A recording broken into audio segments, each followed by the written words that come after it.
Good morning, and thank you for joining us today, Thursday, December 3rd, 2020, for our webinar entitled New Laws for a New Year, 2021, presented by Ethos Human Capital Solutions and Merhab Robinson and Clarkson Corporation. My name is Denise Keddy, and I am your moderator for this session. A couple of quick housekeeping notes before we introduce the topic and expert panel. Our webinar is being recorded, and all attendees are in listen-only mode. The webinar will run approximately 60 minutes in total.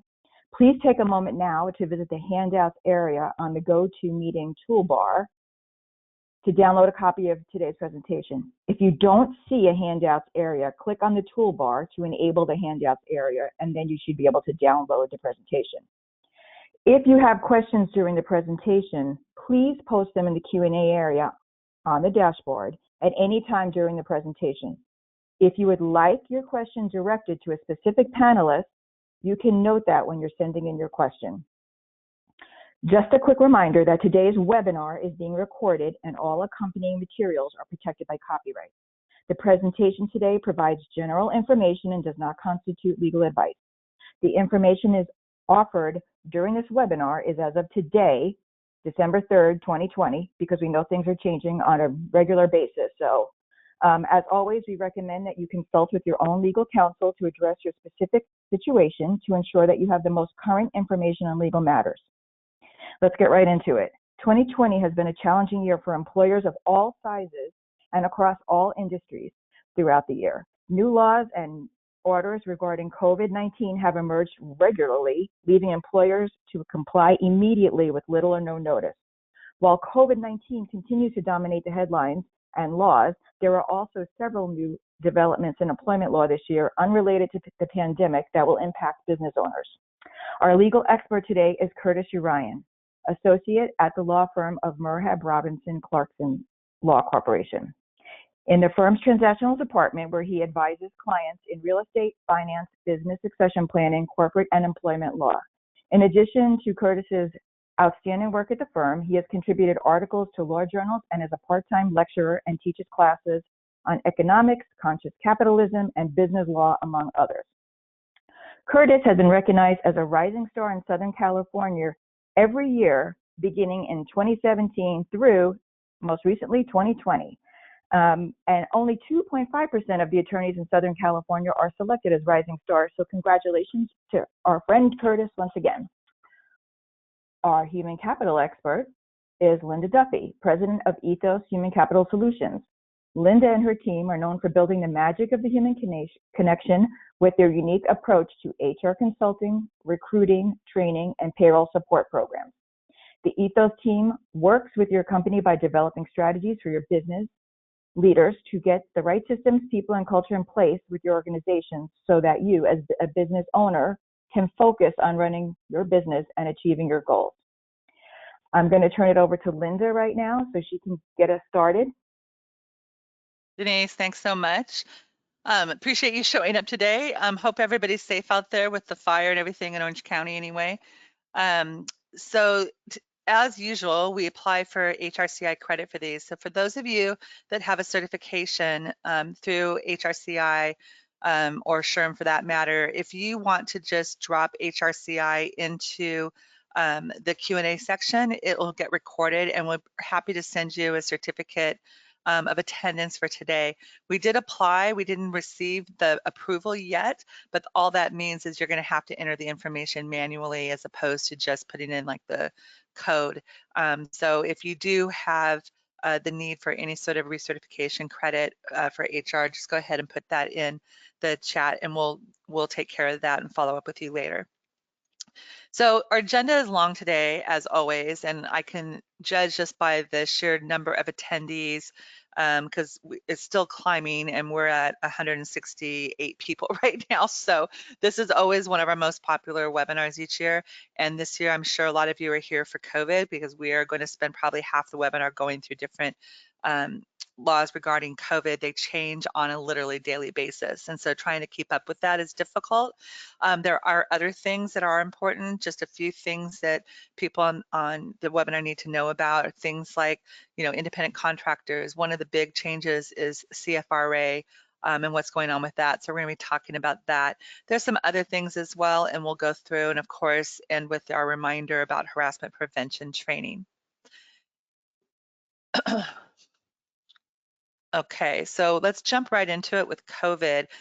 Unlike how we usually do our webinars, Curtis and I are going to sort of tag team back and forth on these slides today. So we're going to try to make it a little bit more conversational, but at the same time not talk over one another. But let me just start by just talking about some just general thoughts and concerns about COVID-19. One thing we always have to remember is that we have to play by the highest, or in this case, the most stringent standard that somebody imposes, right? So we're constantly struggling to stay up to date on this for clients, because you've got different agencies at the federal level, the state level. You have to look at county. Orange County rules are different from Los Angeles, right? Los Angeles just got sort of locked down again last week, right? There's different city rules. Like I live in Santa Ana. Santa Ana just came out with their own mask policy, or they're about to. So you have to always look at all of these. If you're in a building that you don't own, you may have requirements imposed on you by the building itself. If you're unionized, you're going to have maybe different requirements there. And then, of course, you can have your own company policies. Those are just the ones I could come up with off the top of my head last night. But that's a list of the type of things we're constantly looking at. So I'll get calls from clients saying, oh, I just heard, that, you know, uh, the governor just said we don't have to wear masks anymore, or something like that, right? And I go, oh, but you're in Irvine. Irvine still has a requirement, right? So you constantly have to look and always play by the strictest standard possible.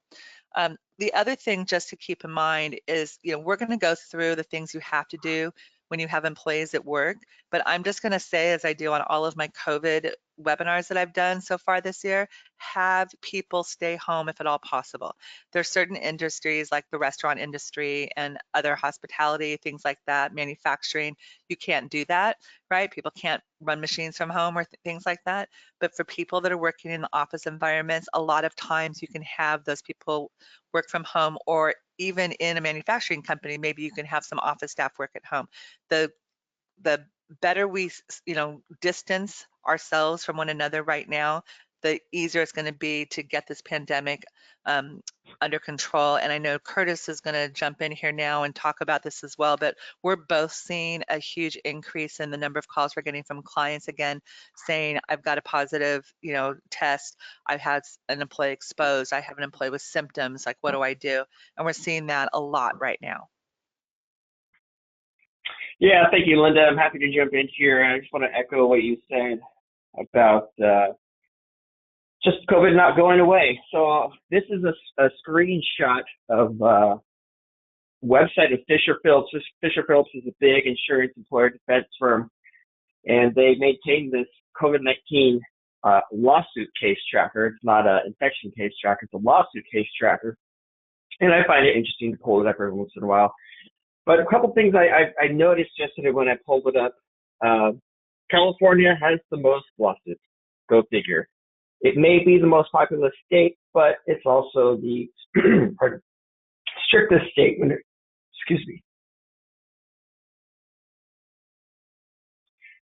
apologize. It's the most strictest state when it comes to employer liability. The deck is proverbially stacked against California when it comes to employers. Also, if you look at the types of cases that are being filed, you'll see that the three most common types are employment discrimination, remote work or leave conflicts, and retaliation.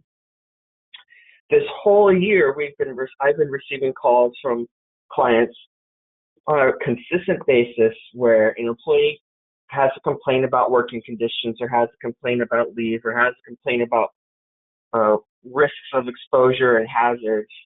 And I get the call, and I've even predicted the calls. One time I had a client call and say, I've got a problem. And I responded and said, oh, is it about a COVID complaint? And the client said, yeah, how do you know?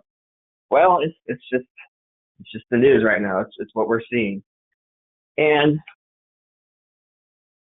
back when all of this started, March and April time, we did not get clear guidance from Cal OSHA on what employers should do with regards to workspaces that are open for employees, with regards to safety and protection measures. We did get guidance from the CDC And we got guidance from the big OSHA, but nothing specific for California. Back in April, Cal OSHA took the stance that every employer knows their risks best themselves, and that every employer would be required to identify their own hazards and establish their own preventative and protection measures, and establish their own protocols, plans, and controls.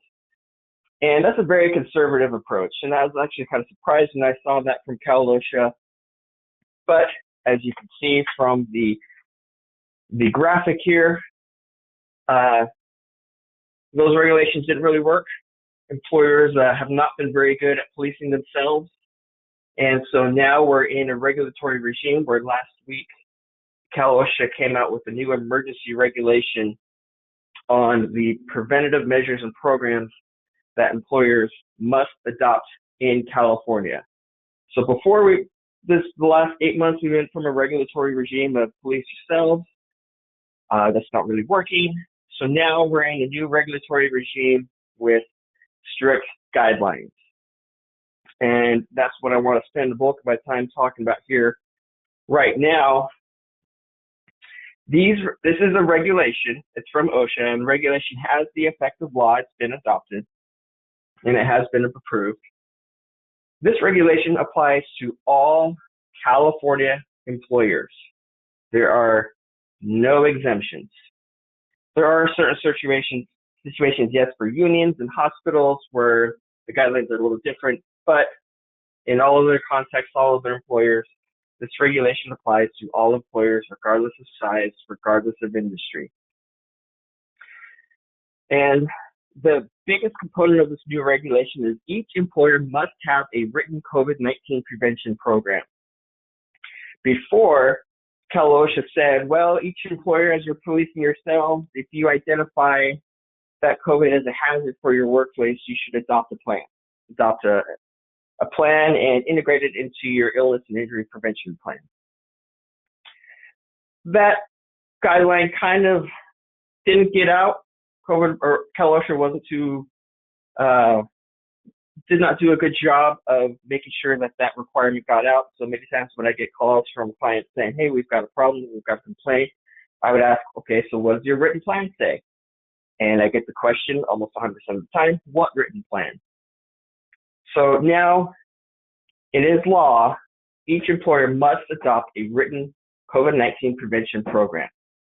And the Cal OSHA has identified 10 elements or 10 areas that must be covered in each COVID-19 prevention program. I call these the 10 commandments of COVID.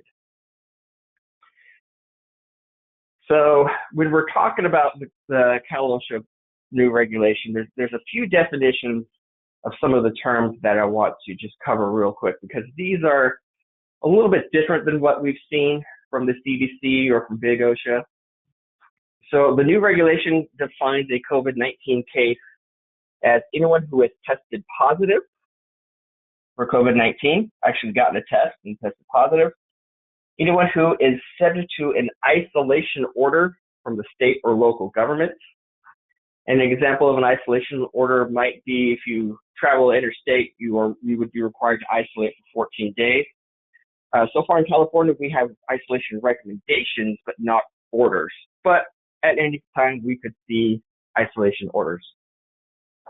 Third example is if somebody has died from COVID-19. A COVID exposure specifically is being within 6 feet of a COVID-19 case for a cumulative total of 15 minutes or greater in any 24-hour period without regard for face coverings. So this is it again, a COVID-19 exposure is 15 or more minutes within 6 feet of somebody who's tested positive, regardless of face coverings. And That's Curtis, a little bit broader. That's a change from the original CDC definition as well, right? Yeah. Because the CDC, I think changed it recently, but it used to be, it was 15 minutes sort of like at a time, right? And so clients would say to me, oh, they just like, they just go up there periodically, but they only stay for a minute. Okay, but they do that 25 times a day, right? Correct. So this is Yeah, so cumulative, which is cumulative. important. Yeah. Cumulative. Yeah, this is new. This is different from what the CDC has said before. And it's without regard to face coverings. All right, COVID-19 hazard is any potentially infectious material that may contain the virus.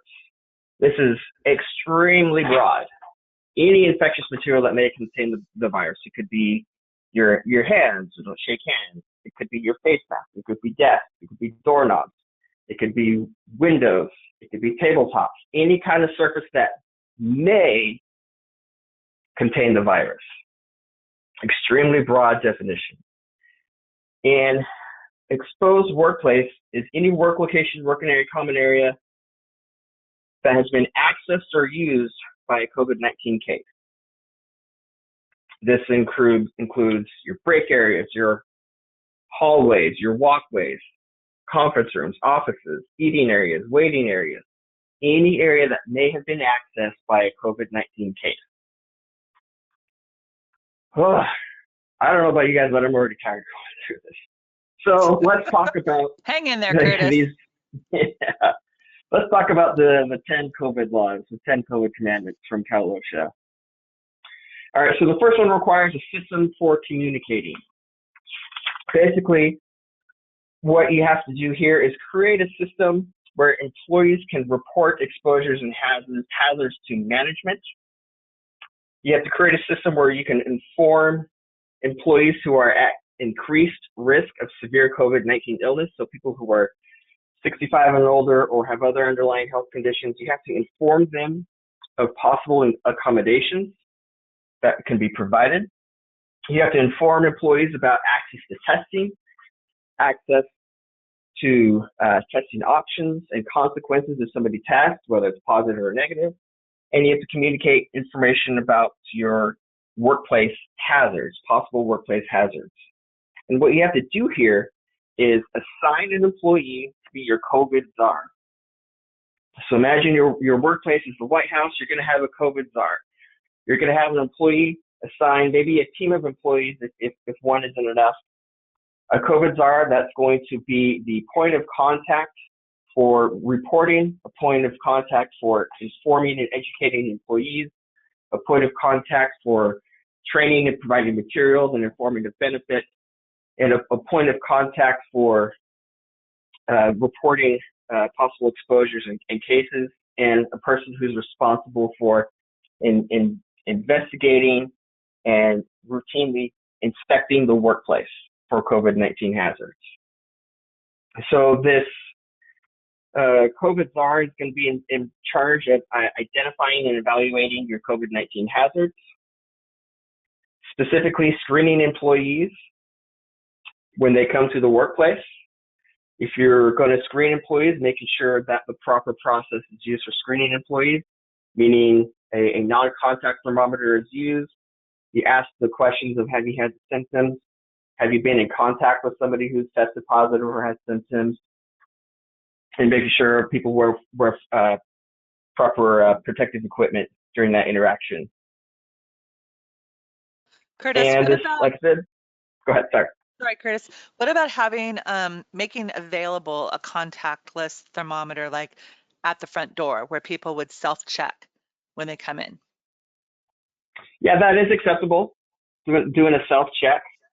You just have to make sure that after somebody uses the non-contact thermometer, that there's some kind of disinfectant that the employee could use or visitor could use to wipe everything down.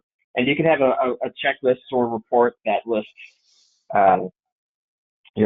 what time the employee got it, what time the employee checked themselves, and so forth. And again, your COVID czar is going to be in charge of that. Your COVID czar is also going to be responsible for conducting a workplace-specific identification of all interaction areas. So all areas that employees may congregate or gather for communicating or for working. And that could be the front office area, It could be hallways, break room, eating areas, restrooms, so forth. And in doing so, your COVID czar is supposed to treat everyone as potentially infectious. This is also a new kind of requirement from the CDC that you treat everyone as potentially infectious. COVID czar is supposed to make sure that if you're an indoor working place, make sure that you maximize outdoor airflow. And if outdoor airflow is not possible, or if there's very little outdoor airflow, that you install or have some kind of air filtration system. The COVID czar is supposed to review applicable orders and guidance from the state local health departments, and to routinely evaluate prevention controls and periodically inspect to identify unhealthy conditions. So that's our COVID czar. So in my office, many of you may know Lorraine Harden-O'Brien. She has been assigned as our COVID czar. And if you know Lorraine from working with her interactions, then you'll know that she's very meticulous, very precise. And I don't think my office has ever been more clean or more healthy or more sanitized than ever with Lorraine keeping on it. So that's the first chunk of the process here. Have a COVID-19 czar, have a system that's communicating, and have a system for investigating and identifying hazards and cases. All right. The regulation then goes on to talk about what happens if there is a COVID-19 case in the workplace. Basically, you have to establish a plan to respond to three contingencies. You get a report at work that somebody's walking around sick. You get somebody who comes up to you and says, I'm sick. Or you get somebody who calls in and says, I have symptoms, I'm sick, I don't want to come into work. So you have to identify the process and plan and put it all out in writing in the plan of what are you going to do in these three contingencies. And once you get a report of a case or a possible case, then you have to do proper record keeping to find out when the exposure happened, when did the person get symptoms, if they took a test, when did they take the test, when did they get the test results. And if somebody is tested positive, then you have to give notice within 1 business day to everyone that may have been exposed to that person who tested positive. And you must also provide testing to your employees at no cost to the employee. So if John Doe comes up to you and says, Linda, I'm sick, and I've been around all these other employees, then you must inform those other employees that they may have been exposed. You cannot identify the person who says they're sick, and then you must give everyone who you inform of the possible exposure, you must pay for their own COVID test.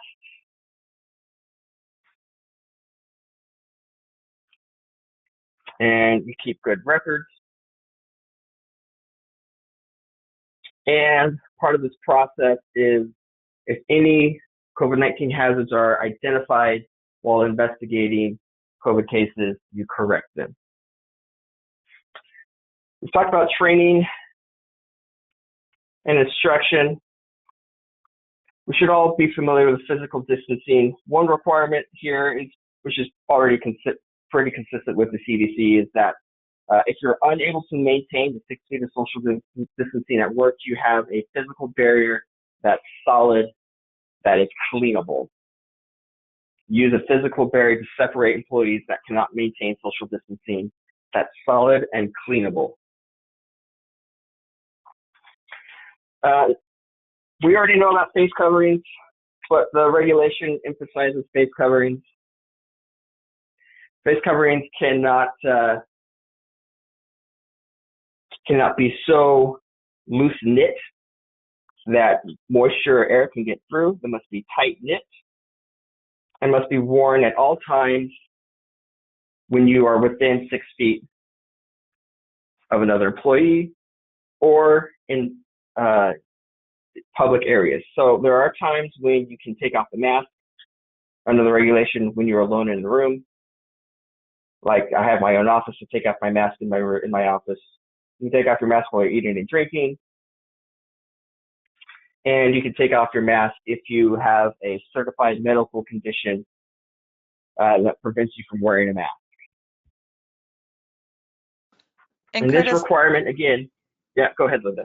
I was going to say, the California Department of Public Health came out with another rule, right, like a week ago or so, and they're pretty clear, and I've gotten a lot of calls about this as well.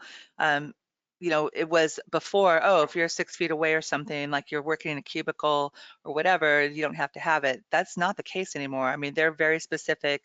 If you're out in the open, if you're walking to the office, if you're walking to and from the office, if you're going into a restaurant, right? If you're sitting outdoor at a restaurant, while you're not actively eating and drinking was the phrase that they use, that you need to have your mask on. They even say if you go outside, you have to have a mask with you. If I take my dog outside now, I have a mask with me. It doesn't mean I have to put it on, but on the chance that I'm going to come within 6 feet of somebody outside my household, I need to have it available. So they've really clamped down on the wearing of masks.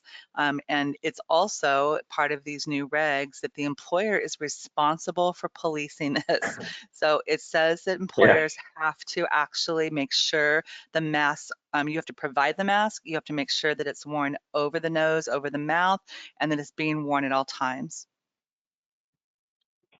Yeah, that's absolutely correct. I've gotten a lot of calls from clients saying that they don't like the mask rule, and I got to be honest, I don't really like it either. But there are a lot of laws I don't like that I have to comply with anyway. Right. I don't like the speed limit, but I still have to Yeah. follow it. I wish I could drive solo in the carpool lane. Right. I'm not paying that ticket again. All right. So yeah, the face covering, it's now a thou shalt. You have to do it. Employees must wear it, and you must police it. Not only that, you're also under the new regulations must have a notice at the front of your business, front desk, entrance, wherever, for guests, visitors, and vendors, suppliers, contractors that might come in, informing of your requirements that face masks be worn within your premises or on your premises, and that the guests, visitors, etc., so forth, must also wear the face mask.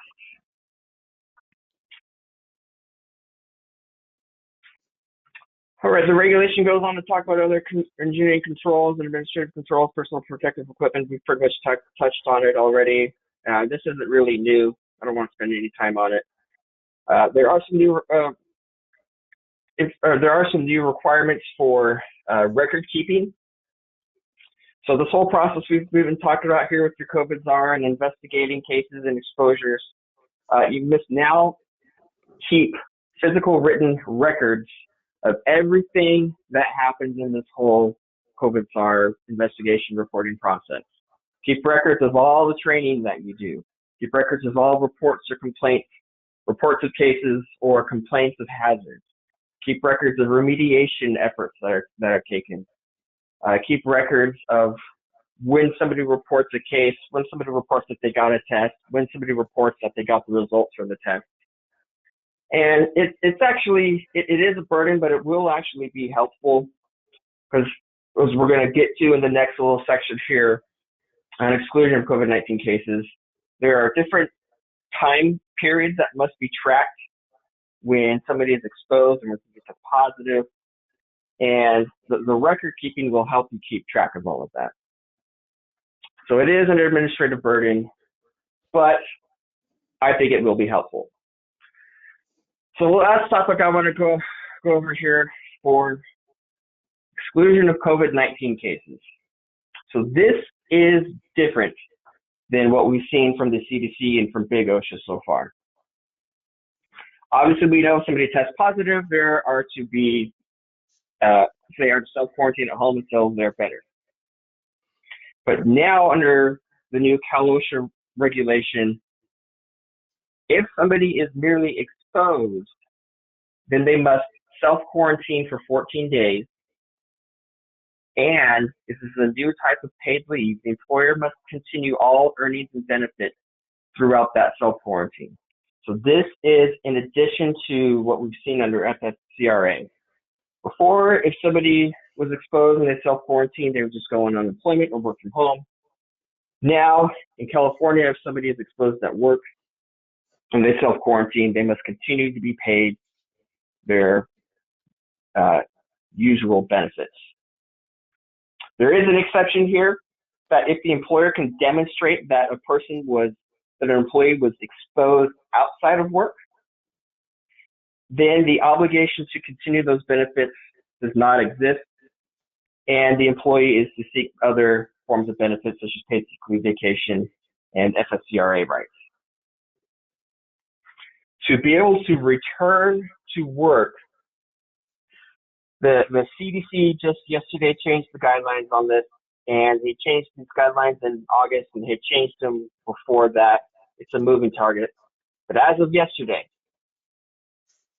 this is under the CDC, what the CDC says, and Cal OSHA originally adopted this regulation based on what the CDC had said in August. So we're hoping that the Cal OSHA it changes its regulation based on what the CDC said just yesterday. But if you are exposed, but you do not develop symptoms, then you can actually return to work within 10 days instead of 14. And if you're exposed and get a negative test result, you can actually return to work in 7 days. So that is new. But that's not the law right now. That's in California. What the CDC, yeah. So that's what the CDC has said, and we're crossing our fingers, hoping that the Cal OSHA follows suit. Because the Cal OSHA has followed suit on the other timing periods, and we'll show this in the slide in a couple moments here. So we're hoping that Cal OSHA follows suit on the CDC's guidelines that came out yesterday. But until that happens, if you're exposed at work, you are to self-quarantine for 14 days, and the employer is supposed to pay for all 14 days. So Curtis, I think the next couple of slides, actually, you've already gone through all of these things. So because it's after 11:30, I'm going to just suggest we fast forward a little bit. Yeah, let's fast forward. Yeah, so these are like the things that we just went over here, like Curtis is just talking about 14 days. And again, even though he's mentioning the CDC has changed its guidance, hasn't been adopted yet by California, so we need to continue to play by the rules that are on this slide right here, right? So we tried to break it down into the 3 different categories for you, but this is the latest guidance for California, okay? So if you've tested positive but you don't have symptoms, or if you have symptoms, or if you have exposure but you haven't had a positive test or any symptoms, this will give you a little cheat sheet there on when you can return to work. Do you want to talk about outbreak a little bit, Curtis? Because that's sort of an important issue. Yeah, I don't want to spend too much time on an outbreak. Is when 3 or more COVID cases are reported at a workplace within a 14-day period.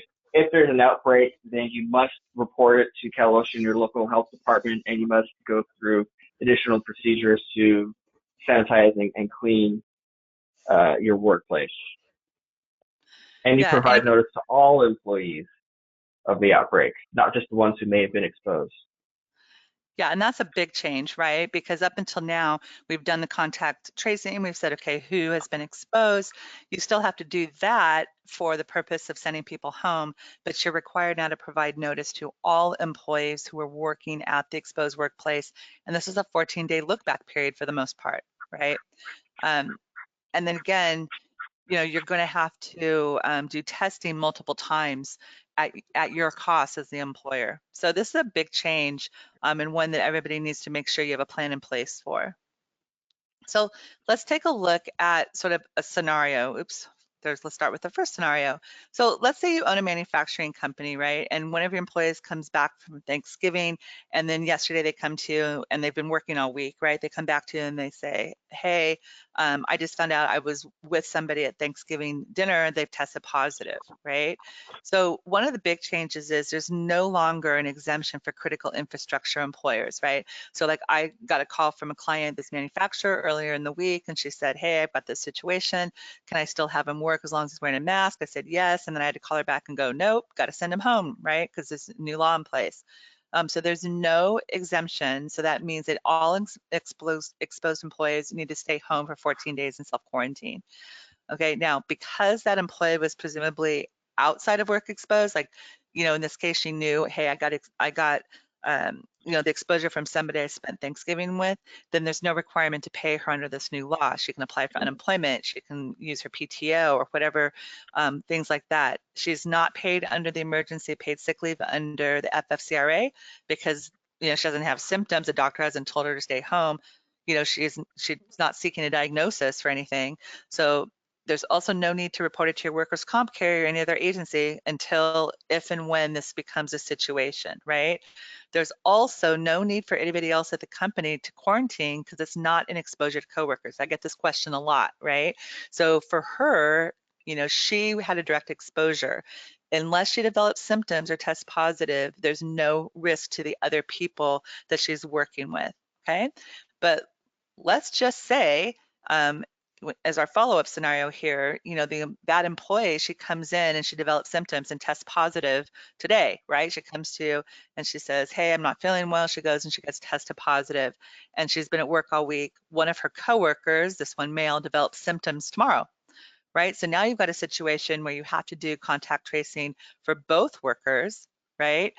Let's say 3 employees are identified as possibly being direct exposed. Again, you're going to notify everybody because the second one is now a workplace exposure.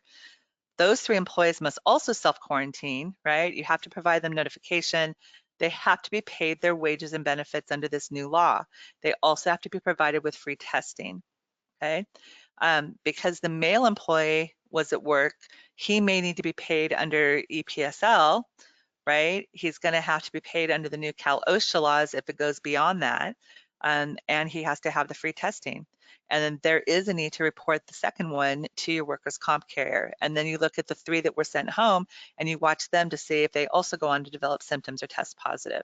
Okay, so the rules have definitely changed, and it's important that you have clarity about exactly what has to be done for each of these different types of scenarios, because they're all going to be a little different, right? You had a situation with, one employee who was exposed outside of work. Now you have to treat the second one differently because he was exposed at work, as far as you know. So Curtis, you want to talk about workers' comp? Yeah, so earlier in the year, the California Health Department issued a temporary rule that COVID cases were presumed work illnesses. Well, the legislature stepped in and codified that, made it an actual statute, an actual law, that if somebody is tested positive and they've returned to work, as we can figuratively say, it's presumed a workers' comp illness, and that means that the employer must report the illness to the workers' comp carrier as a workers' comp workplace illness. There is a presumption here that the illness is a workers' comp illness that can be rebutted by demonstrating that the person got sick outside of work.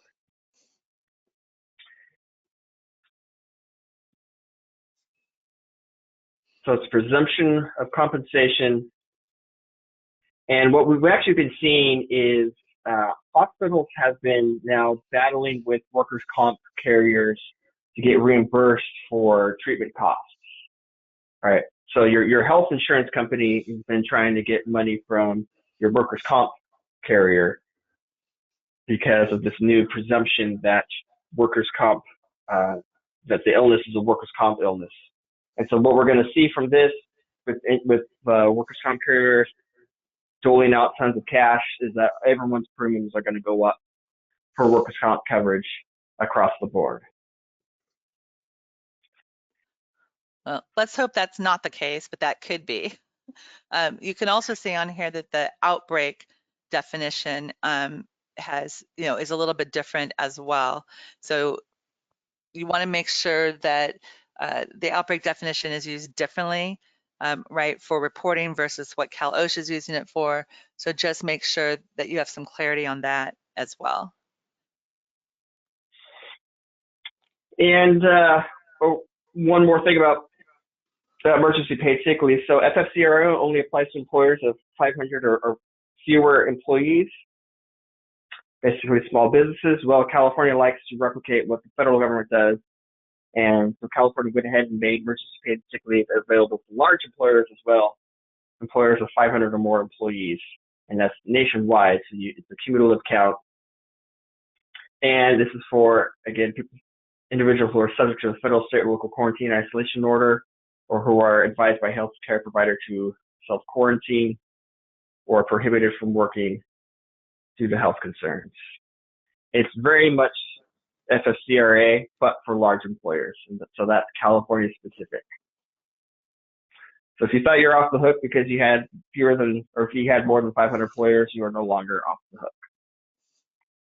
And a note on FFCRA, it's set to expire December 31st, but we anticipate that Congress will extend those benefits.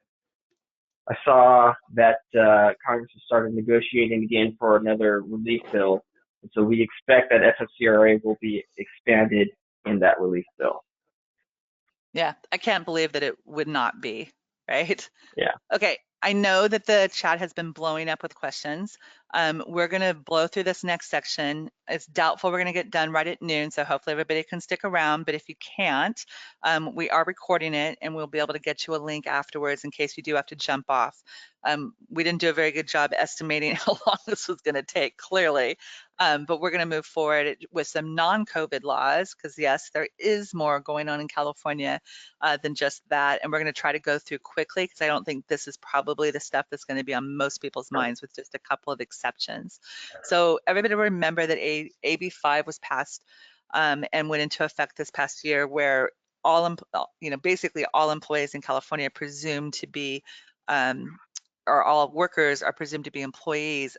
And then you have this ABC test, right? And the B portion of this is the one that gave everybody headaches, that the worker performs work that's outside the usual course of the hiring entity's business. And unless all three criteria are met, the workers were deemed to be employees. So there was one little glimmer of hope. AB 2257 did expand some of the exceptions, right? So you can see people, these people at the bottom here that are typically freelancers, right? So a lot of people, and I've done the same thing, hire, a graphic designer, hire an illustrator, hire somebody, right, to do something for you, because that's not what you normally do. So there is some exceptions, okay?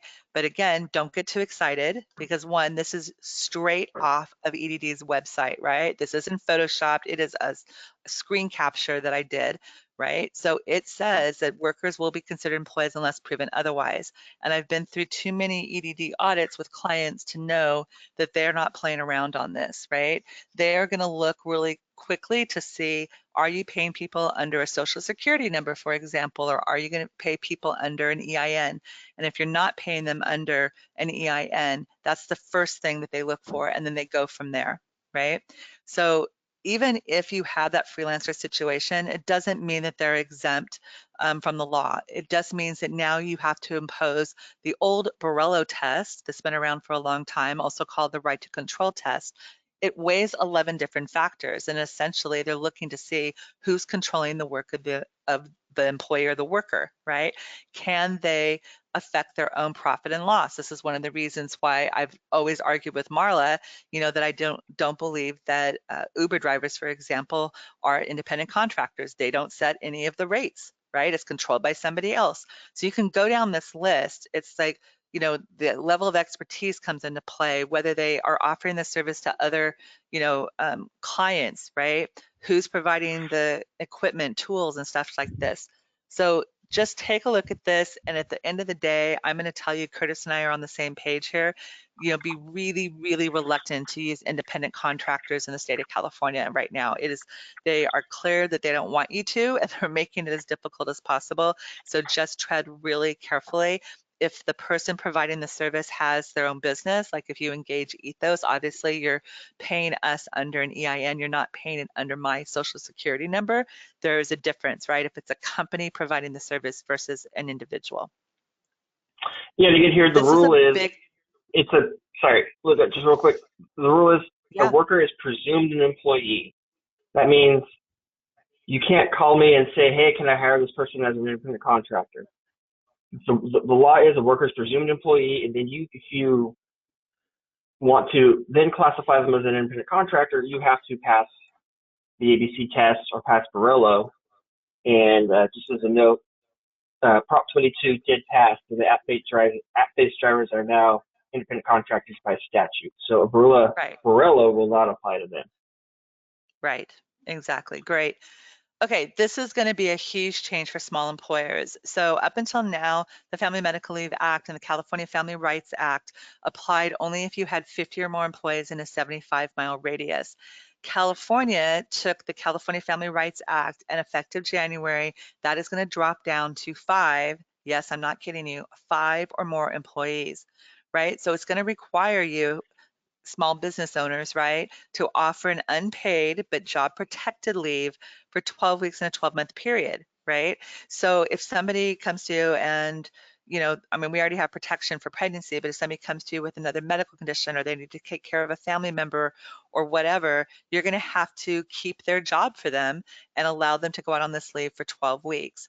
It also expanded the definition of family, the definition of child, right? And it also now grants independent rights to both parents. So if you have a child, for example, that's ill, and it used to be you were employed both the mom and the dad, let's say, or 2 moms or 2 dads or whatever, but both parents, that combined, you could restrict them to 12 weeks. Now each one can take 12 weeks off to care for that child. And then it also has some additional leave that got expanded, military leave expanded for different family members as well. There's a new pay data reporting requirement if you have 100 or more employees. So again, a step up in terms of how large the company is. You're going to have to each year report pay data now to the Department of Fair Employment and Housing on or before March 31st, and then every year after that. And essentially what they're looking for is equal pay violations, right? So they're going to do a quick analysis. They're going to say, wait a second, why are all the men paid more than the women, or all the whites paid more than the blacks, or whatever it is, right? They're going to do that analysis now. They have published FAQs on their website. So this is the link right here, and you can go and take a look and get more information on that. But if you have 100 or more employees, and it does include part-time employees, you're going to need to go and make sure that you're compliant with this in the first quarter of next year. Each year minimum wage goes up. So I've put the new rates in here. For 25 or fewer employees, it's going to be $13 an hour. And for 26 or more, it's going to be $14 an hour. So you want to make sure that by January 1st, you've raised all employees' wages to at least the minimum, right? Always, always, always remember to check local ordinances and county rules to see if they have a higher minimum wage. So if you're in San Francisco, for example, you're already at $15 an hour, as you might be in other areas too. Even Los Angeles County is higher than this. So always take a look at that, and then just figure out what to do about wage compression issues, meaning how do you handle the people that right now that have been there for a couple years that are at $14 an hour, and now you're going to take your entry-level people to 14, and how are you going to handle that? Also remember that with minimum wage increasing, minimum exempt salaries goes up as well. So it goes up to twice the state minimum wage. Okay, so you don't have to worry, like if you're in San Francisco, you don't have to, use like $15 an hour, for example, as the basis for this calculation, but you're going to take twice the minimum wage, and I've put the information here, and you need to make sure that all exempt employees are paid at least that minimum.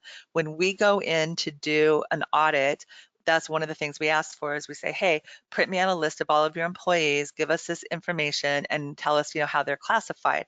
So it's an easy scan to go down the list and say, oh, this person is salaried, but they're making $40,000 a year. Right? Well, that's a violation. I don't even have to talk even further about duties, right? So there's the requirement, a duties requirement for each exemption, and then there's also the minimum salary. So at least get the salary right, because that's an easy one to fix or to be caught about. And then, if you ever have questions about the duties portion of that, then you can reach out to me or Curtis, and we can help you with that. Just also, I didn't put it in the slides, but there are minimum salaries for computer professionals and doctors and other little categories like this. The minimum salary for computer professionals, just so you know, is about $99,000 next year. So for those of you that have people in your office working in your IT department, and you have them on salary, you want to make sure that you have them at that higher rate as well. Okay, paid family leave. This provides, wage replacement. There's just, there's an expanded definition having to do with a qualifying exigency. So if somebody gets called up for active duty, someone wants to take time off, it also expanded the definition of family member to sort of mirror what the CFRA has. So now it includes grandparents, grandchildren, and siblings where it didn't before. And Curtis, I'm going to turn it back to you and ask you to talk fast. Yeah, so before we had a new law that says no rehire provisions in settlement or release agreements. The ones that I drafted and Marlon's been drafting for years never had this, so this is never a concern for us. But many employers do like to contain no rehire provisions. So the law says you cannot include a no rehire clause in your settlement agreement. Which is too bad, right? You've just settled with this person to try to get rid of them, and now it's like you can't tell them, that you can't come back to work here. Extended statute of limitations for certain labor code complaints, 6 months to a year for certain discrimination and harassment complaints. Just know that if anything ever happens, give us a call. We can walk you through the process. Statements of information. So for in the statement of information for LLCs and corporations now must have a statement of whether a manager or an officer has an outstanding final judgment against them for a labor code violation. To me is crazy. So Prop 24 on CCPA passed. It expands CCPA. It just makes it more strict, more harder to comply with. A note on CCPA is it applies to a lot more businesses than people realize. One of the one of the eligibility criteria is that a company collects 50,000 or more data points within a year. And a data point is described extremely broadly. And it's something along the lines of there's 100 data points per individual, per human being. So if you're talking to 500 or more people within a year, you are going to be subject to CCPA, and you need to call us to get compliant. Fortunately, CCPA compliance for employers was prolonged, was postponed due to COVID, which is a bit of a relief. Definition for kin care was expanded. It used to be you could use 50% of your available leave, paid sick leave. For kin care, now you can employee can designate their sick leave solely. We thought this was already the law, so we really don't see what the change is here. But technically, this is a new law. An employee can designate 100% of their leave for kin care if they choose. I think I've said this to Curtis like 5 times over the last couple of weeks since we were preparing for this. I don't understand why this law still exists, Curtis, because under the paid sick leave law, can't they designate 100% of their sick pay how they want? So not really sure why this law exists, but yeah, one legislature gets bored and they need to prove they're doing something. Suspension of crime victims leave. This is very nuanced and detailed, and to understand it, you really have to understand the changes. You really need an in-depth understanding of the law in the first place. So my recommendation is, if it happens, if you have an employee who's a victim of a crime, victim of sexual assault, domestic assault, harassment, stalking, give us a call. We can walk you through the process, let you know what the rights are, what you have to do. Yeah, and you definitely are going to want to update your handbooks as well if you have this listed in there. So again, there's different rules depending on how large an employer you are, so take a look at that. This was a Supreme Court case, Bostock versus Clayton County, Georgia. So this was back in June. Most of us heard about it. It's not a big deal to California employers, but this does extend or prohibit discrimination, extend protection to the LGBTQ community across the nation. We already had it in California, but we're letting the rest of the states catch up with us on this one. And just a quick note in case anybody actually employs minors. They made it easier now. You don't have to actually go physically into a school to get the sign off to get a work permit. That was the AB 908 bill. The other bill is specific to the entertainment industry and has to do with the requirement to actually go through a harassment prevention training. And now the parent has to be there and certify with the labor commissioner and stuff in order for the minor to get a work permit in that industry. So just want to throw those in case you work in that industry or have minors. Okay, harassment prevention training. We're going to wrap up with this and then we're going to take some questions. Harassment prevention training is a requirement for everybody to complete by the end of this year. We're having this bubble up frantically, right? Because it hasn't been extended. It was supposed to be last year, now it's this year. What you also want to remember is that you need to have a system in place for making sure that all newly hired and newly promoted people are trained within 6 months, right? You want to ensure training is conducted by a qualified trainer. You can't just have anybody do it. And you also have to include certain concepts and certain information has to be included in there. You have to maintain the training records. And then there's a special requirement going forward for temporary agencies as well after the first of the year. We do provide this training. We do it all of the time. We've done it for a lot of people on this call because Marla's office always refers everybody to us, and then we have our own clients. We do it.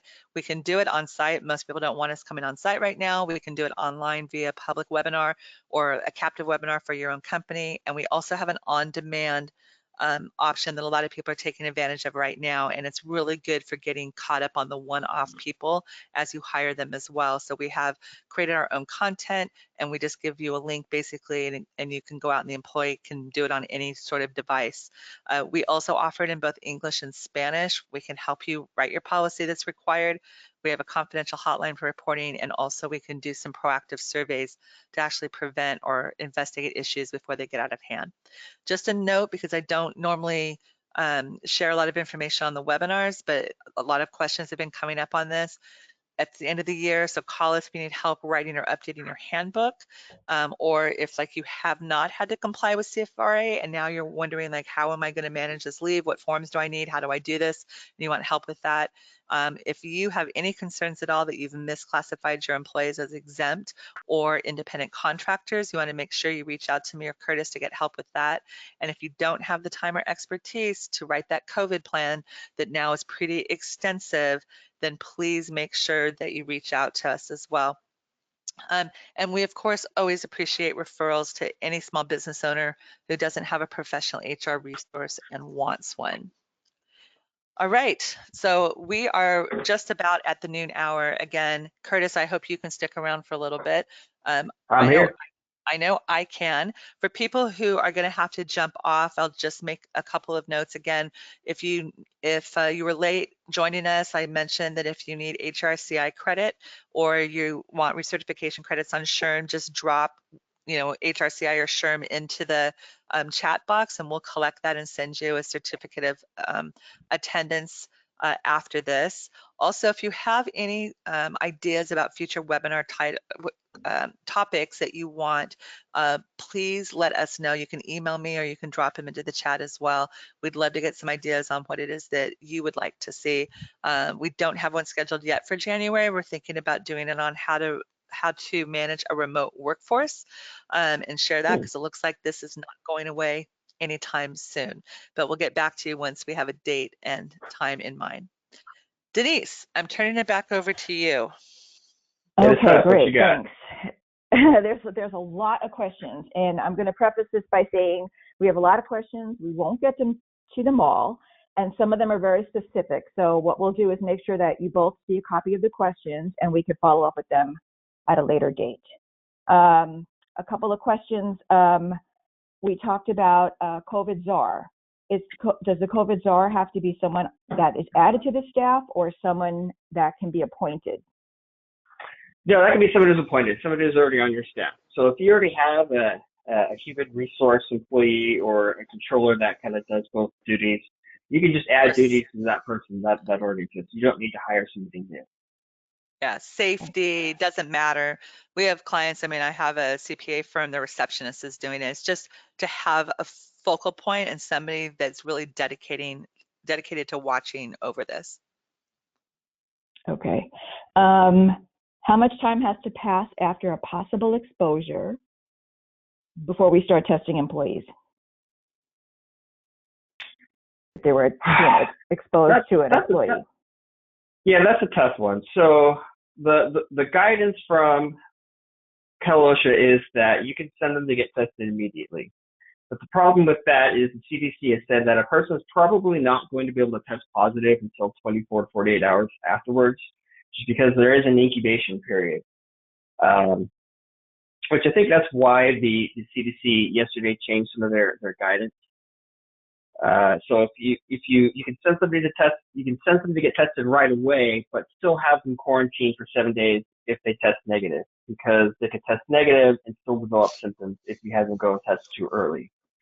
So there really isn't a time period for employees who are exposed.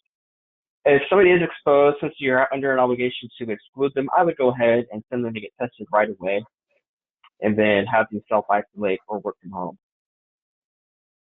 Okay.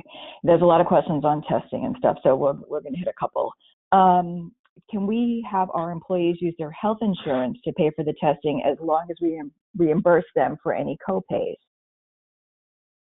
That is a big fat no. Well, there you go. That sounded like a hard you have stop. Yeah, I was going to say. That's all I've got. Okay.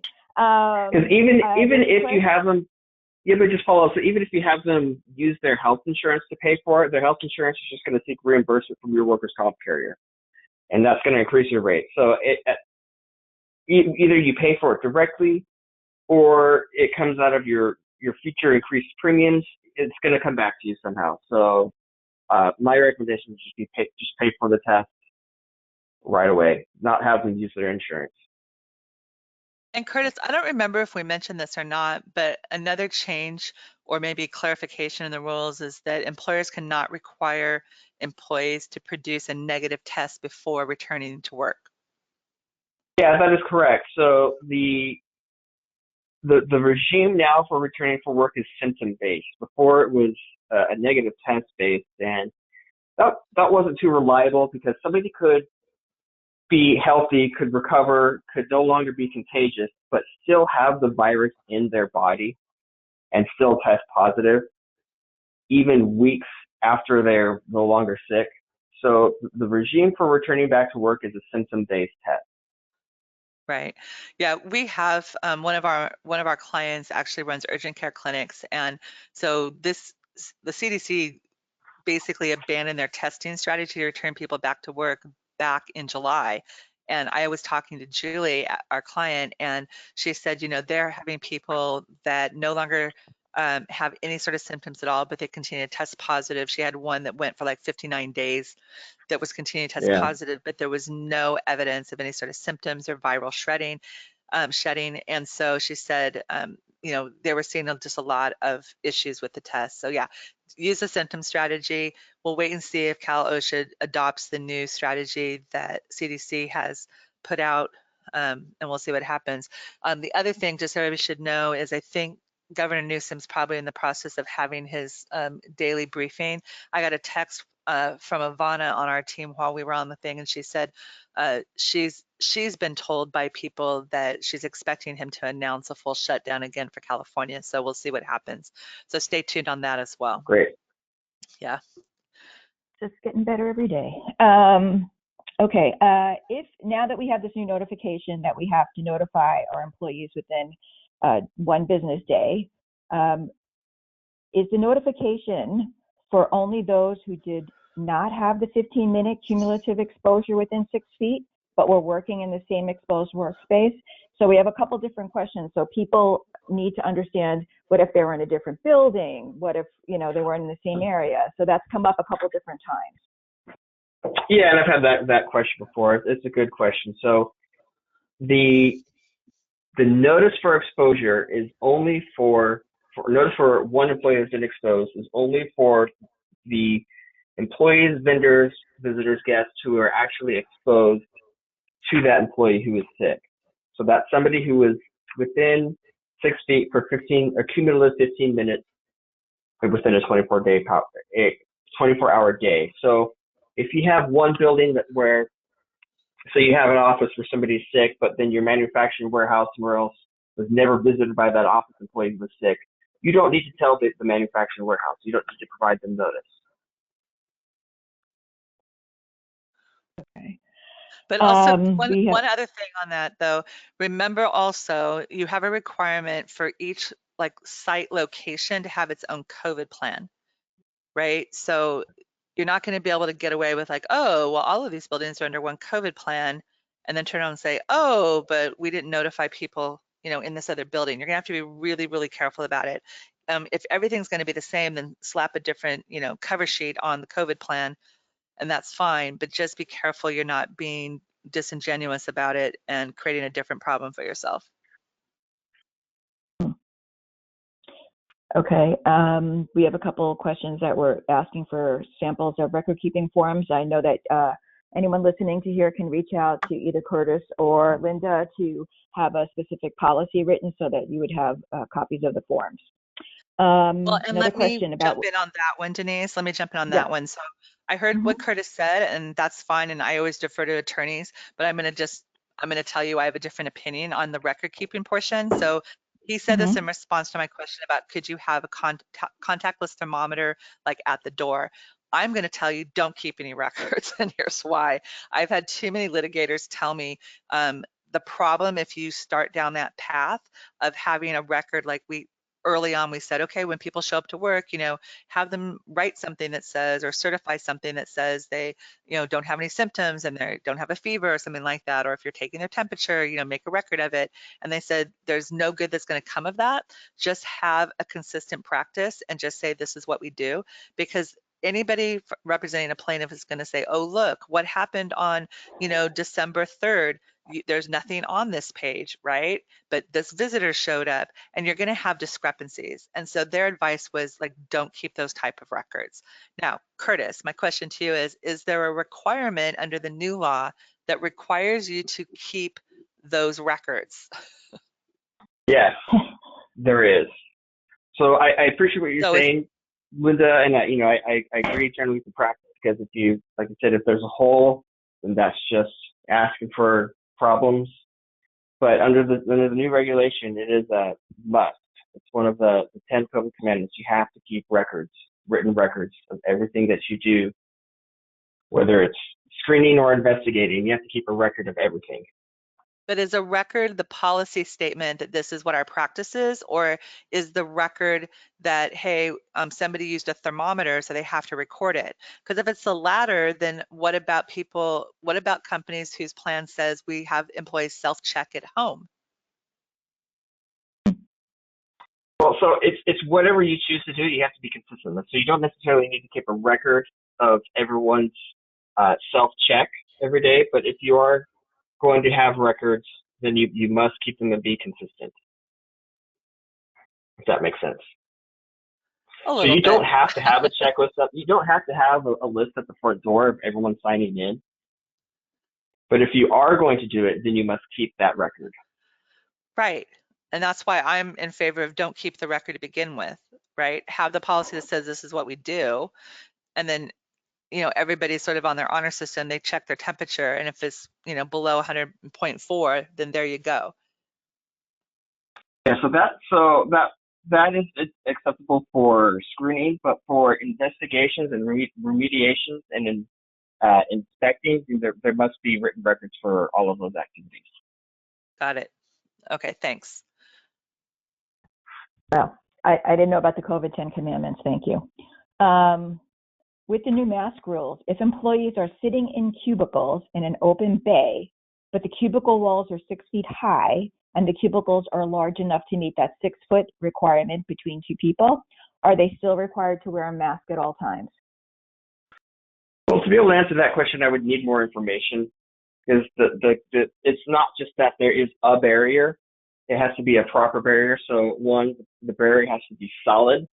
I know a lot of cubicle walls are just kind of like a nylon covering on both sides that aren't necessarily solid. The barrier must also be cleanable, meaning it can be disinfected. And I've seen a lot of cubicle barriers that have that nylon mesh, and I don't know how cleanable they are. I suspect not very cleanable. So if it's a cubicle barrier that is solid, is cleanable, and can prevent the transmission, then 6 feet high, whether you can chime in too. From what I understand, 6 feet high is okay, but it's not just 6 feet high. Yeah. It's got to be solid and cleanable. Yeah, and I mean, you're taking this out of the Cal OSHA regs, right, Curtis, what Yes. you're talking about? Because when I looked at the California Department of Public Health regs, I don't see an exception for cubicles. If they're open, if they don't have a door where you can close it, I think you have a requirement to wear a mask now. I think anytime you're in an open work environment, I think those regs are pretty clear. But you can go to the California Department of Public Health, website and just search face mask, and the list is there. I don't want to pull it up right now while we're on this, but I think it's pretty clear. So it said, again, there was like 5 or 6 different exceptions. One, if you're actively eating or drinking, and the other one was if you're at an office by yourself, then you could take off your mask. But I did not see an exception for cubicles. Yeah, the engineering controls for social distancing just say a partition. The OSHA regulations here don't talk about height or size. So in that case, it's probably just going to differ case by case.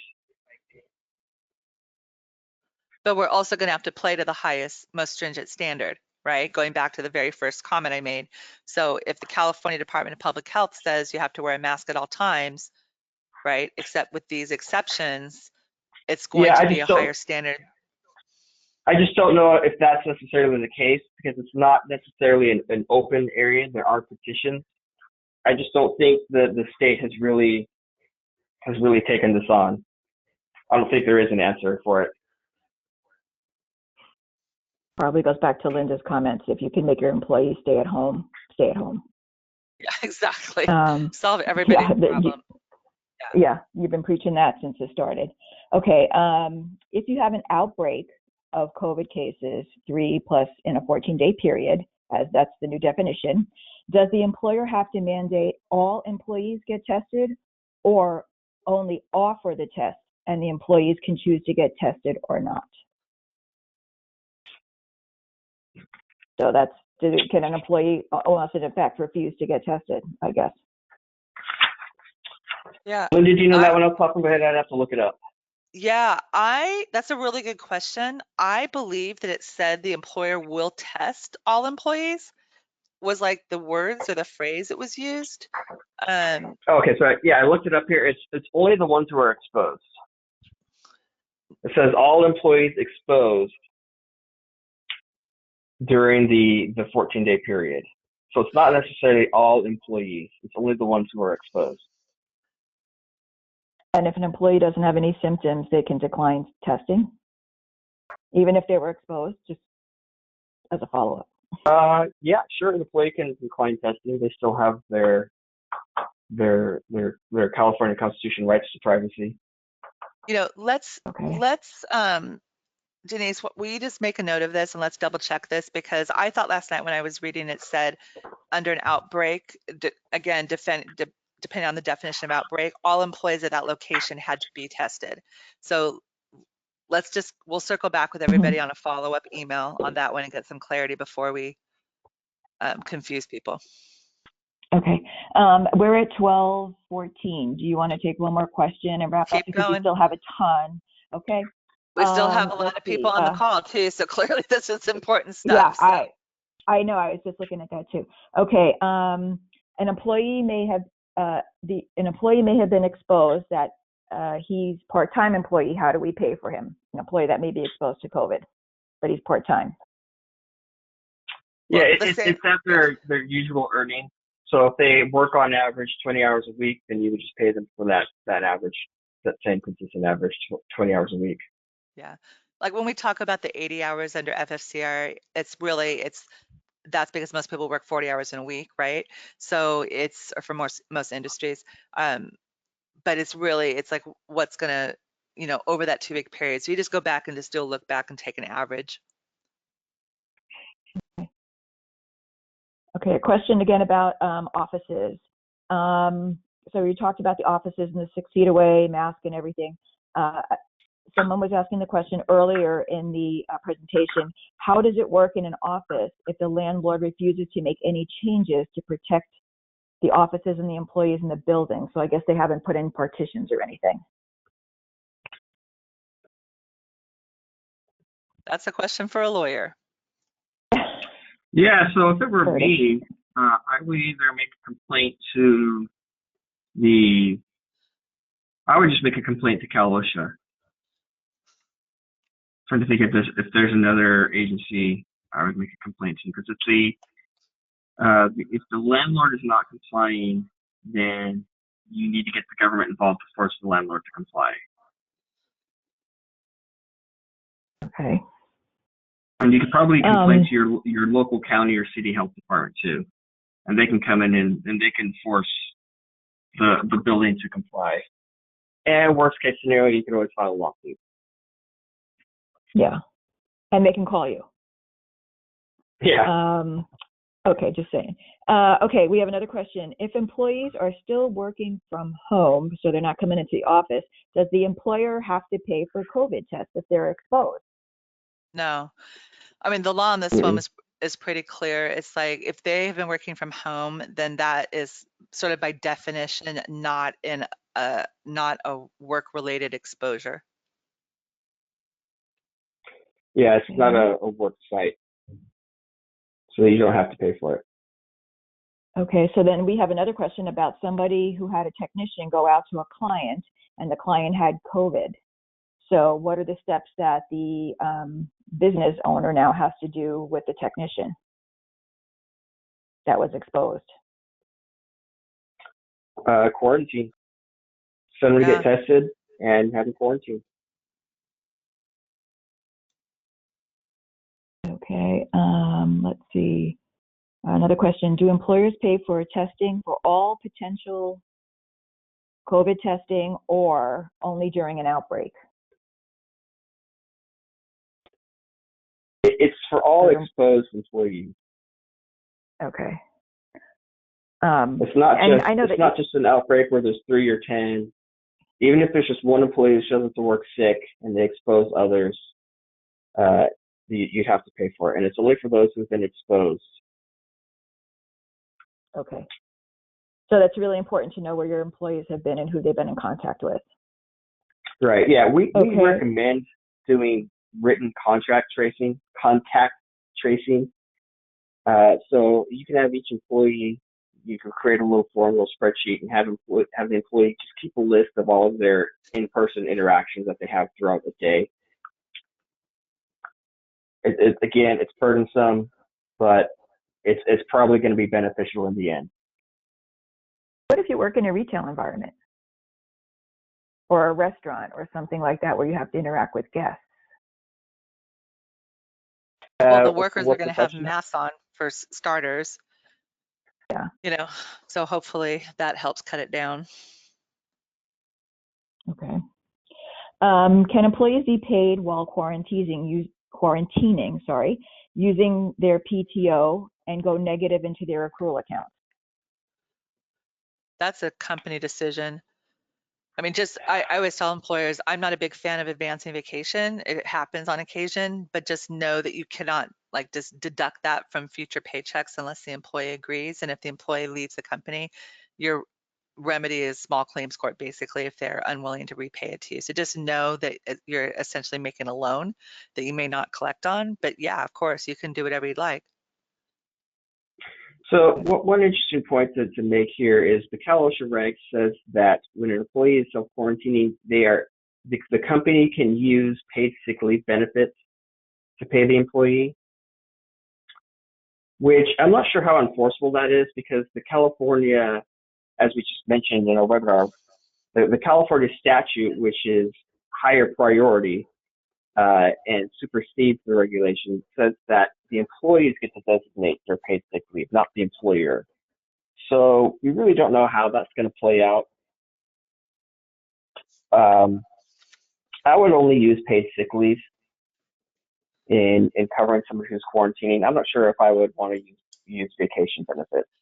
But let's change the facts slightly, Curtis, because what if you have an employee that has an exposure that's not work related and they have to go home for 14 days? They can apply for unemployment in theory, right? But Yes. they could also say, hey, I want to use my PTO because I'm Yeah, not so in getting. that case, I totally get why somebody could be confused here. In that case, FFCRA benefits would apply, and under FFCRA, you can require the use of vacation. So if it's a non-workplace exposure and somebody has to self-quarantine, you can require use of vacation. Okay, now I think I'm confused. Under my But if facts, it's a workplace exposure, I would not use vacation. And that's just right, that's just Curtis speaking, based on the ambiguities and the conflicts in the law and the regulation. right. That's what I would do to be safe. Okay, here's what confused me is if an employee gets sent home to quarantine because of a non-work related exposure, FFCRA is not going to apply, right? It doesn't trigger one of the 6 reasons. It can if they're ordered by their healthcare provider to self Yes, quarantine. right. But if the employer makes a decision, or because this is the general rule now, right? If you have an exposure, you have to go home for 14 days. If it's not work related, they go home for 14 days. There's nothing that triggers the employer's obligation to pay them. Correct. If it's not work related, it's not FFCRA, then there's no obligation to pay, and Right, the employee can choose to use vacation or sick leave. right. Okay, you just answered another question, so that was great. Somebody else has had a question too. If the employee went out of the country when they came back in, would they be required to have FFCRA? So you answered that question. That's great. Yeah, no. Well, and Okay. while we're on that So topic, Denise, this comes up a lot yes. right now, especially with Thanksgiving. I had a lot of clients call and say, hey, we don't want our employees to travel. Can I tell them no? And I was like, I wouldn't tell them no. It's on their own time. It's not interfering with their work. What you can do, though, is have a policy that says, hey, if you are going to travel out of state or travel by mass transit or attend a gathering of more than 10 people or any other high risk activity, right, that you will be required to self quarantine for 14 days before you're allowed to come back into the workplace. And we're not going to pay you. So good luck with that, right? You could have a policy that says that. Yeah, so anytime an employee is at the direction and control of the employer, even if it's off working time or off scheduled hours, they have to be compensated. So if you're going to have a policy of you cannot travel, then you have to pay your employees for 24 hours a day. So I would absolutely not have that policy. But like Linda said, you can have a policy where we're not going to let you come to work if you travel. Okay. We had a question about essential workers. The CDC said that they can continue to work if they are symptom free. Does that apply under Cal OSHA also? No, that's what I was saying earlier. A lot of my clients are in the essential critical infrastructure sector, or whatever it's called, right? Essential businesses. And so if there was an exposure but no symptoms or positive tests, they were allowed to continue to work, just wear a mask. Now, under the new regs that came out from Cal OSHA, there's no exception. So they want to clamp down, essentially look at it this way. They want all exposures to cease, right? So they're going to do everything possible to clamp down on this. And so they're not making exceptions. They're like, if you've been exposed, you're going to go home for 14 days. Okay. Another question about testing. If an employee takes a test, so I'm assuming the employee in this specific incident, they don't mention it, but if an employee takes a test and their family does too, do we need to pay for the whole family's test or just the employee? So I'm assuming from this question that they were exposed at work and they were required to take a test, so that the employee took a test. Is it required to have for the employer to pay for the family's test also? No, I've not seen any kind of obligation or requirement that extends to the family. Me either. Okay. As we are discussing medical testing, how do we protect ourselves from privacy complaints during, or if this person is assigned to be the czar, the COVID czar at the company? Well, that's a Try your broad best. question. That's a broad question. I mean, I will say this. Here are the mistakes I see employers making. And again, we will research the requirements, on some of the questions that have come back and get some clarity for you. But that's another reason I'm not really in favor of having some sort of log at the front door where people sign it and attest to, I have symptoms, I don't have symptoms, because I think that there's some personal health information issues there. But here's where I see people make mistake. Like I got a call from somebody like last week that said, hey, I was exposed to somebody in the office, her boyfriend tested positive, and I went to see the COVID czar, and he sort of shared with me, oh, that's what I did when this other guy tested positive. And it's like, no, don't do that, right? It's like, don't talk about other people in the office who have tested positive or have symptoms, right? Like when you do the notices for the possible exposures, you do not state, oh yeah, Jimmy over here, tested positive or has symptoms. They will figure it out because Jimmy's now home for 14 days, right? And if Jimmy tells people, that's fine, but you shouldn't be telling people. Now in a small office, it's really noticeable when someone's not there. It's fine for you to go to Jimmy and say, hey, Jimmy, we're getting questions. Are you okay if we tell people, that you tested positive? Just get it in writing from Jimmy. I don't care if it's a text message, email, whatever, right? If Jimmy says it's okay to share, I think you're fine. But don't go around sharing people's public health, personal health information with coworkers. It will get you in trouble, and it is definitely a violation. Okay. Another question. If an employee contracts COVID-19, has a positive test, but he has not come into the work location or interacted with any customers or employees because they've been working remotely, does this still need to be reported to workers' comp? To your workers' comp carrier? Yeah.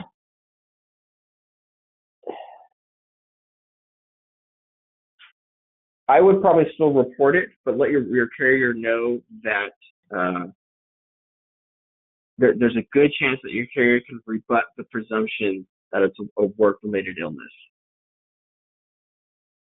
Yeah, I gave the same advice to somebody last week. I said I would contact your workers' comp carrier, let them know that one of your employees has tested positive, but has not been working in the office. They've been working remotely. And I'm going to assume by working remotely, you're saying work from home, right? Because there's a big difference between working like out in the field, like the technician question, versus working from home. When Governor Newsom announced the rebuttable presumption sort of category earlier this year, it did not apply to anybody working from home. But that doesn't necessarily alleviate the responsibility of you reporting a positive case to your workers' comp care. Because the reason that they're doing that isn't to open a claim, because you have to report a positive test, right? That person may never get sick. So it's not to open a claim or pay benefits. That's how they're doing the contact tracing, right? So they know where the positive tests are, because then the workers' comp carrier has a responsibility to report it to the state, right? So they're making it easy on employers. In my opinion, this is what they're trying to do, is they say, oh, you know who your workers' comp carrier is, call them up and tell them, as opposed to stay on the line with the California Department of Public Health, right, or the Orange County Department of Public Health to report it directly to them. So I think that's why it's going on. So it has to still be reported, I believe, but you just tell your carriers, like, this person's been working from home, it's not a workplace exposure, and then they don't have symptoms or whatever the case is. Okay. Earlier, I believe, Curtis, you were talking about the standard of proof. Like, how do you prove that someone got COVID from outside the workplace, since it's a presumption that it was in the workplace? Is there a standard of proof that someone could have to show that they got it outside the workplace, they contracted it outside? I'm not sure what the level of proof is. I have to look that up, see if there is anything on that. Yeah, I don't even know if there is like an answer on that one. Yeah, whether it's likely or clear and convincing or beyond doubt. I mean, I don't know. I'd have to look that up. Yeah.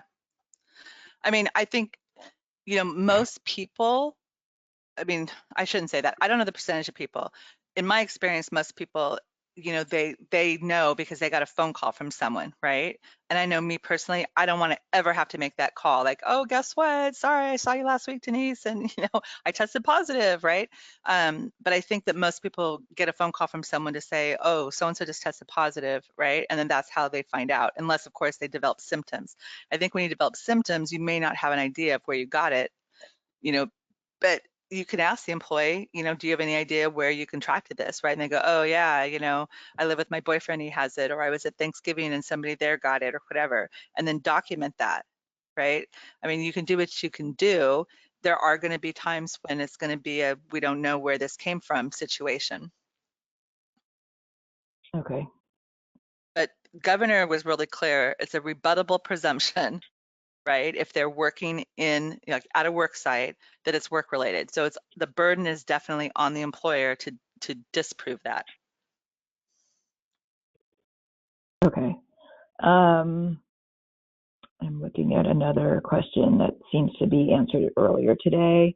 In your COVID example number 1 that you talked about earlier, Linda, in your synopsis there, I thought that the employee would qualify for FFCRA because the state and local government requires quarantine due to COVID-related issues.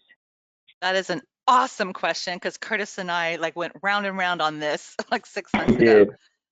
Over and over again, because I said the same thing.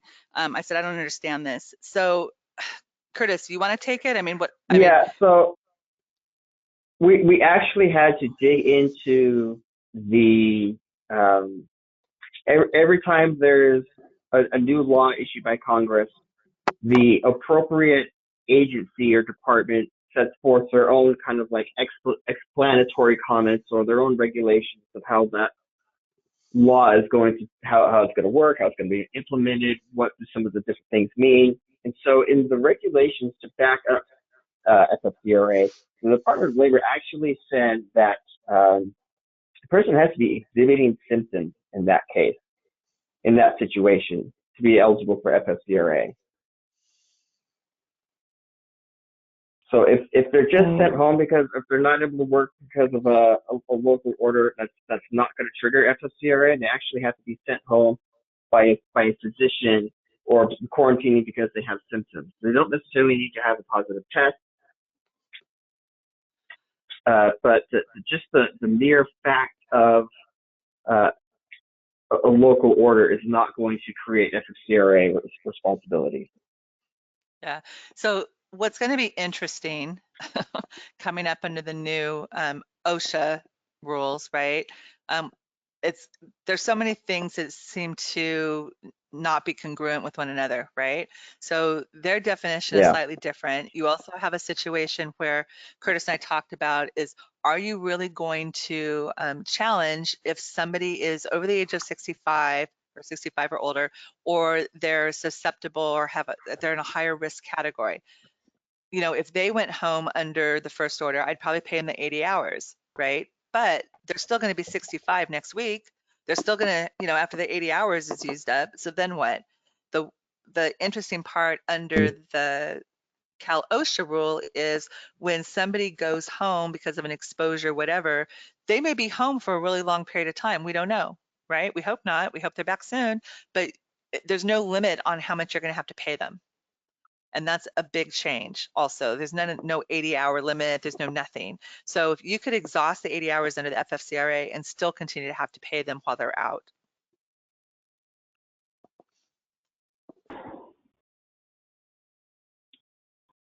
Okay. Denise, next question. Any other questions? Yes. Yeah. Oh, there's still some. So I'm looking at them. I'm trying to go through them. There's a lot of comments and stuff too. So can you take disciplinary action if an employee knowingly shows up to work sick without a positive result? Yes. That was a firm yes. You can. It is a firm yes. Yeah. If you have instructed and you say in your COVID program here, do not come to work if you're sick, and they come to work, then they are violating your policies. You get disciplined. However, you're playing with fire because it could be construed as you're terminating somebody because they have COVID. So just walk the line and be careful. So the form of discipline probably should not be termination. There should be other forms of discipline such as demotion, written warning, et cetera, et cetera. Okay. Let's see. Regarding free testing, employees with insurance will automatically get free testing, not the rapid testing. So does an employer just pay the bill for those employees without insurance? That's a good question.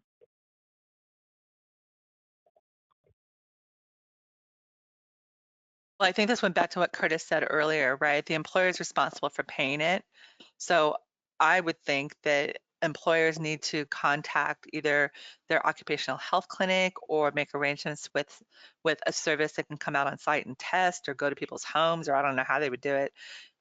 Curtis, if somebody goes to I mean, there are free sites everywhere too, right? Can the employer suggest they go to one of those sites? I mean, we're all working on the fly on here, right? So we don't know how this is going to play out. I don't know. I mean, I suppose you could send them to, like the Orange County Department of Health has a site just a couple miles down 17th Street from my office where you can go for free and get tested. I don't see why that would be a violation. I think that would be okay. Just as long as the employee doesn't have to pay for it, it doesn't come out of the employee's health insurance. I will make a note and we will do a little research. Yeah, I'm not sure. Okay, if employees are working from home most of the time and they drop into the office to pick up supplies, do we need to implement all the Cal OSHA COVID prevention program things that we talked about today? I'm not sure I understand the question. So this is implementing the rule at somebody's home where they work? I think it's all the procedures of if they're only dropping in the office. So you guys talked earlier about they weren't specific. You talked earlier about I guess notifications if someone's just dropping in the office if someone has COVID. Yeah, you just have to look at the definition of exposure and see if they meet that definition. Is it 15 minutes cumulative within a 24-hour period? If someone drops in for 60 seconds to pick up a piece of mail or drop something off, then that's going to be less than the 15 minutes within a 24-hour period. So you just have to look at it on a case-by-case basis. Okay. Let's see. We have some of these questions are very specific, obviously, to question on pay data. What if we don't have 100 employees in California, but it's combined with our U.S. offices? We do. I think that's, I'm not sure which that was related to. Question on the pay? Okay. Yeah, no, I understand what the question is. So it's just California-based employees or total employees, do you know? It's saying we don't have 100 employees in our California office, but combined with the U.S. office, we do. Yeah, no, I understand the question completely. I don't know off the top of my head. I thought it was just for California employees, but I mean, we'd have to double check that. I don't know off the top of my head unless Curtis does. Okay. A lot of questions on emailing this. Yeah, a lot of questions on emailing the slides, a lot of questions on getting credit. So we will make sure that we get back to you. We will send out an email with a follow-up with a link to the recording and a link to the slides. And if we don't answer your questions now, I'll make sure that we follow up with you. Let's see. For a skilled nursing facility, it was mandated that weekly COVID-19 tests must be done for all employees. The question is, who will pay for the weekly test for all the employees? I think we answered that, but why don't you answer that again? Well, there's different rules for healthcare providers that I don't feel comfortable just addressing off the top of my head. Curtis, do you? Okay. Yeah, I'm the same with you, Linda. I'm not prepared to speak on the regulations for the healthcare providers. Yeah, there's a like different at the beginning, set of rules. Yeah, they have a different set of rules, and union employers have a different set of rules. Okay. People are talking about the CDC now recommends quarantine for 7 to 10 days. Can we move away from the 14-day quarantine?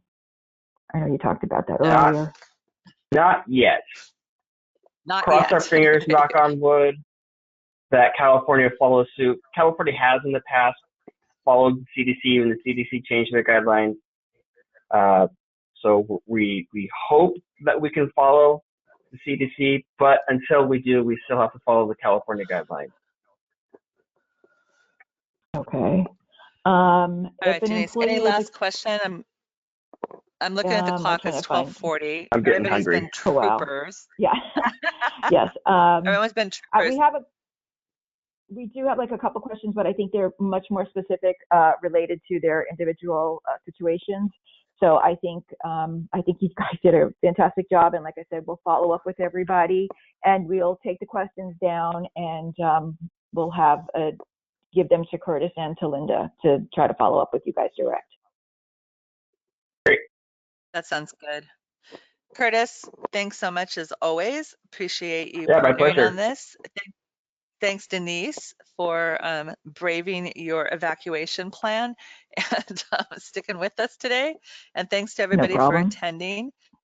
Again, if you have any topic ideas that you want to see in a future webinar, please drop them into the chat or email me so we can get those on the calendar. Thanks so much, everybody. Have a great day. Thanks for attending.